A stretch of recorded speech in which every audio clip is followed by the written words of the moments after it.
Et merci d'être avec nous sur Radio J. Nous sommes à présent en ligne avec Léa Bitoun. Léa Bitoun qui est en Israël actuellement. Bonjour Léa.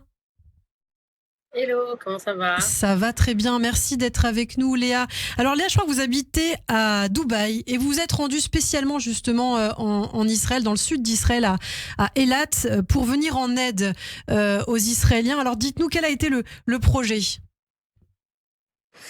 Alors ouais, c'est ça, moi j'habite à Dubaï, j'ai un restaurant cachère là-bas et un traiteur cachère. Ça faisait quelques mois que j'étais installée. J'habitais en Israël avant pendant 12 ans, donc pour moi Israël c'est quand même mon La pays maison. avant tout. Ouais, c'est ça. Et ben voilà, donc je suis arrivée en Israël à la base instinctivement comme tout le monde quand la guerre a éclaté, on a tous pensé aux soldats et comment on va faire pour aider nos soldats. Mais très rapidement, j'ai été rattrapée par la réalité que les premières victimes qu'il fallait s'occuper, c'est les familles, en fait, toutes les familles qui sont survivantes de ce pogrom. Concrètement, il faut employer les termes.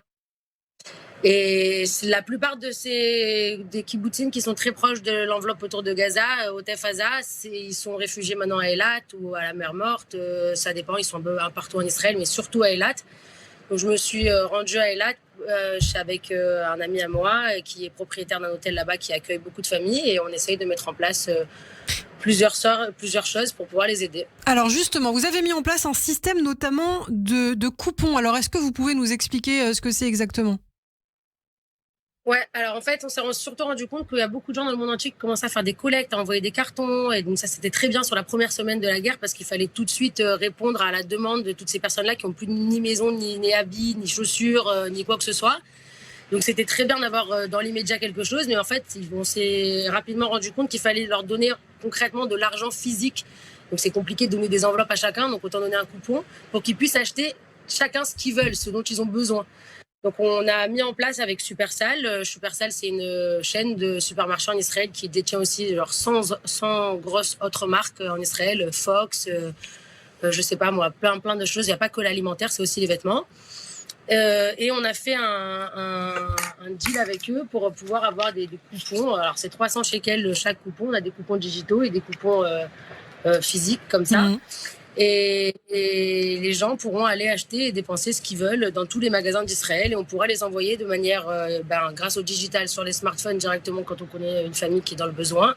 Et on pourra aussi les poser dans les différents points de collecte où les familles ont maintenant pris l'habitude d'aller pour chercher ce dont elles ont besoin. C'est ça, donc des coupons qui sont à la fois utilisables de manière digitale et aussi de manière physique et qui marchent dans les commerces partenaires, on l'a bien compris. Alors il y a ce système de coupons, je crois qu'en une semaine, vous avez réussi à aider 350 familles, hein, Léa. C'est ça, voilà, on a réussi, j'ai fait un appel sur Instagram, ça a bien marché apparemment. On a réussi à récolter plus de 100 000 shekels. Donc, il y a 362 familles qui vont pouvoir recevoir un coupon là, dans les jours à venir.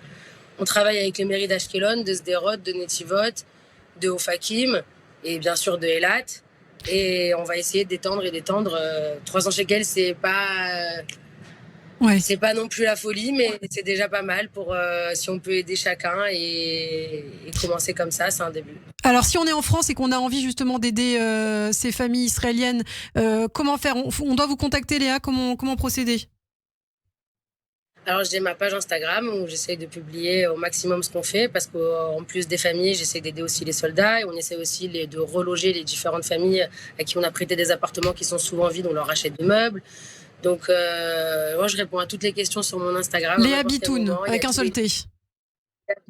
Leabitoun, avec un seul T. Et puis, il y a tous les liens. Il y a même un lien en place hier pour que si vous connaissez justement une famille qui est dans le besoin, mais qui n'est pas forcément enregistrée dans une mairie ou quoi que ce soit, vous pouvez marquer tous les renseignements là-bas et on ira les contacter. Et on pourra leur envoyer un bon digital sur leur téléphone. Et puis très rapidement, en plus de ces coupons, Léa, je crois que vous avez mis en place aussi des repas de Shabbat gratuits pour toutes ces personnes et vous venez aussi en aide à ces personnes isolées qui n'ont pas pu sortir des kibbutzim. Exactement, c'est ça un peu le problème. Les gens pensent qu'en fait tout le monde est parti des grandes villes et des kibbutzim, mais c'est faux. En fait, autour de la bande de Gaza, sur un rayon de 7 km, les familles sont évacuées par le gouvernement, donc c'est payé par le gouvernement leur séjour dans les différents hôtels. Mais au-delà de 7 km, les personnes qui évacuent c'est à leur charge. Alors c'est 50% qui payent les hôtels et tous leurs déplacements, mais c'est toujours 50%. Et généralement, les familles sont très nombreuses. C'est un vrai coût pour eux de partir. Donc, il y a énormément de gens qui sont bloqués encore dans les grandes villes, Ofakim, Netivot, Sderot, toutes les villes qui sont autour de la bande de Gaza. Et les commerces sont fermés, il n'y a pas de travail, c'est la guerre. Et c'est très compliqué pour elles de pouvoir se nourrir et de pouvoir faire leurs courses au quotidien. Donc, on essaye d'aller les voir et de leur amener des repas chauds et des courses et de leur apporter un peu de chaleur et de réconfort. Eh bien, merci beaucoup. Merci pour ce travail, Léa Bitoun. Merci d'avoir témoigné ce matin sur Radio J. Donc, on peut vous retrouver sur votre page Instagram, Léa Bitoun, avec un seul T. À très bientôt.